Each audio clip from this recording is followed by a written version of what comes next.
guys, welcome to my channel. আপোনালোক সকলোকে মোৰ চেনেললৈ পুনৰ স্বাগতম জনাইছোঁ। আজি ভিডিঅ'টো আৰম্ভ কৰোঁ। এয়া মই গৰৈ মাছ, নহৰু, পিঁয়াজ, জলকীয়া গুটি ভাজিছোঁ। এইফালে লাই শাক ভাজিছোঁ। আজি প্ৰথম চেহৰি খাব লাগিব যিহেতু তাৰ কাৰণে। এইফালে মাটিমাহৰ তৰকাৰী বনাইছোঁ আৰু অলপ লাই শাক এনেকৈ কুটি থৈছোঁ মাছৰ লগত বনাবলৈ। আজি ফাৰ্ষ্ট চেহৰি, তাৰ কাৰণে মই গোটেই তৰকাৰী চৰকাৰী বনাই থওঁ। চেহৰি সময়ত উঠি ভাতখিনি বনাম আৰু গাখীৰ গৰম কৰিম। এতিয়া ৰন্ধা বঢ়া কামখিনি কৰি আজৰি হৈ লওঁ আৰু আপোনালোকক দেখুৱাম পাছত। গোটেই ভিডিঅ'টো চাই থাকিব সম্পূৰ্ণকৈ। এতিয়া ৰাতি ৰন্ধা বঢ়া কাম কৰি আজৰি হ'লোঁ। ইয়াতে নামাজ পঢ়ি তছবি পঢ়ি আছে। সেইটো ফাৰ্ষ্ট তাৰাবি যিহেতু আজি গৈ আছে নামাজলৈ। ইহঁত অহাৰ পাছত খোৱা বোৱা কৰি সোনকালে আজি শুই যাম। হাই এভৰিৱান, এতিয়া চেহেৰি সময় হৈছে। সকলোকে ৰমজান মোবাৰক। আজি ফাৰ্ষ্ট চেহেৰি ভাবিছিলোঁ 3টামান বজাত উঠিম, 4:35 চেহেৰি শেষ হ'ব, কিন্তু 2টামান বজাৰ পৰা সাৰ পাই আছোঁ। এতিয়া উঠিলোঁ, উঠি ভাত আৰু গাখীৰখিনি বকুৱাই দিছোঁ। এখেত আৰু আইতক মাতিম আৰু আপোনালোকক দেখুৱাওঁ। ৰাতি শুওঁতে মই অলপ মেহেন্দি লগাই শুইছিলোঁ, গোটেই মোৰ লেটি বেটি হৈ গ'লগৈ, বেয়া হৈ গৈছে। এতিয়া বাকী ভাতখিনি হৈ লওক, ৰেডি কৰোঁ আৰু দেখুৱাম ৰ'ব আপোনালোকক। আমাৰ গোটেই লাইট চাইট দিয়া হৈ আছে, মছজিদত মাতি আছে, ভাল লাগি আছে। ফাৰ্ষ্ট চেহেৰি।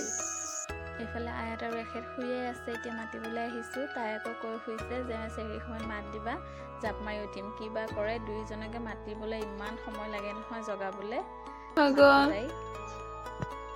মোৰ চেহেৰি চেহেৰি সময় হৈ গৈছে। উঠা উঠা উঠা যান। এয়া আমাৰ আয়াত ফাইনেলি সাৰ পাইছে। মই 20 মিনিট হ'ল মাতি থকা। 20 মিনিট মাতাৰ পাছত এখেত উঠি গ'ল মুখ ধুবলৈ আৰু আয়াতে সাৰ পাইছে। আয়াত কিবা এটা ক'বা নেকি? কোৱা আকৌ। দিয়া উঠি দিয়া, জাপেতৰ মেহেন্দিখিনিকে দেখুৱাই দিয়াচোন। দিয়া উঠা, ব্ৰাছ কৰি আহা। কম কম কম কম কম।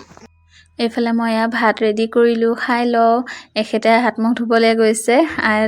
আয়াতক ভাত দিছোঁ। তাই ফ্ৰেছ হৈ আহিলে, আহি এতিয়া খোৱা বোৱা কৰি লওঁ। এতিয়া খোৱা বোৱা কৰি আজৰি হ'লোঁ। বাচন চাচন ধুলোঁ, গেছ মুচিলোঁ। আকৌ শেষত ভাবিছোঁ এয়া কালি ইফতাৰৰ কাৰণে বুটখিনি ভিজাই থওঁ। ইয়াতে বুটখিনি ভিজাই থৈ এতিয়া চাওঁ আয়াতে কি কৰি আছে। ইয়াতে আহি চাওঁ আয়াতে পূৰা নামাজ পঢ়ি কাইদা পঢ়ি আছে। ময়ো নামাজটো পঢ়ি লওঁ। নামাজ পঢ়ি দেৰি নকৰোঁ, শুই যাম।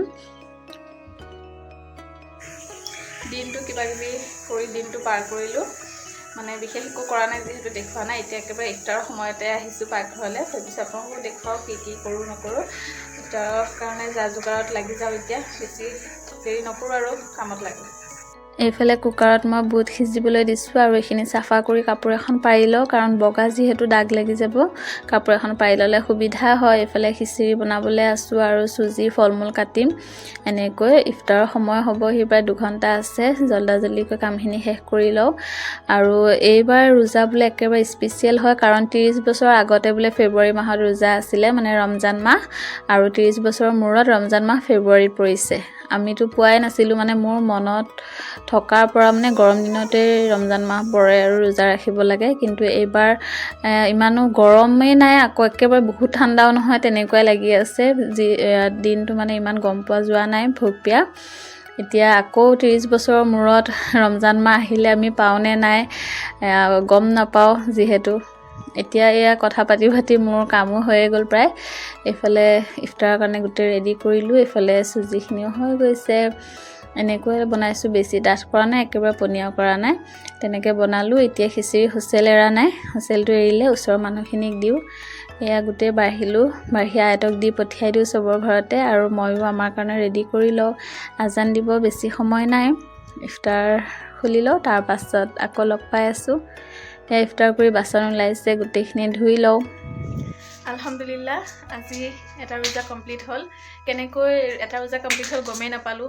দিনটো ভোক পিয়াহ একোৱে নালাগিলে। আৰু আপোনালোকৰ কেনেকুৱা লাগিছে ৰোজাত গম পোৱা গৈছে নাই দিনটো, কমেণ্টত জনাব। আৰু আজিলৈ এতিয়া অলপমান ভাগৰ লাগিছে ইফতাৰ কৰাৰ পাছত। ভাবিছোঁ অলপ সময় আৰাম কৰোঁ। আজিলৈ ভিডিঅ'টো ইয়াতে সামৰোঁ। যদি ভিডিঅ'টো চাই ভাল পালে তেনেহ'লে চেনেলটো ছাবস্ক্ৰাইব কৰি দিব, লাইক শ্বেয়াৰ কৰিব, কমেণ্ট কৰিব আৰু ফেচবুকৰ পাছলৈ পেজটো ফ'ল' কৰি দিব। আজিলৈ আহিছোঁ, আকৌ এটা ভিডিঅ'ত লগ পাম।